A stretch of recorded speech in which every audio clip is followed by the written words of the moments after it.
Hi everyone, എല്ലാവർക്കും നമസ്കാരം. ഞാൻ ഡോക്ടർ സഫീർ പൽ.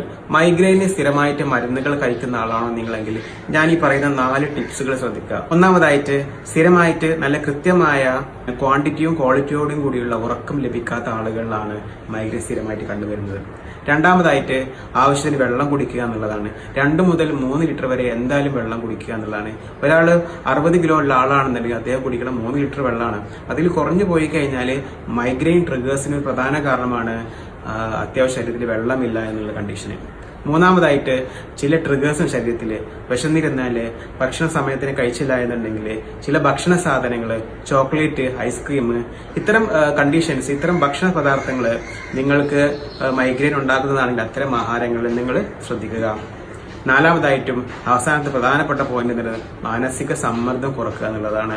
യോഗ, മെഡിറ്റേഷൻ പോലുള്ള, ശ്വസനം വ്യായാമം പോലുള്ള, അതെല്ലാം എന്നുണ്ടെങ്കിൽ അരമണിക്കൂർ നടക്കാനെങ്കിലും നിങ്ങൾ ശ്രദ്ധിക്കുക.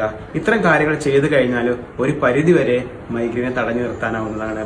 സ്ഥിരമായിട്ട് മൈഗ്രെയിൻ വരുന്ന ആളാണെന്നുണ്ടെങ്കിൽ കൃത്യമായ ഹോമിയോപ്പതി മരുന്നിലൂടെ നല്ലൊരു പരിധിവരെ ആശ്വാസം നൽകാൻ ഹോമിയോപ്പതി മരുന്നുകൾ കൊണ്ട് സാധിക്കുന്നതാണ്. താങ്ക്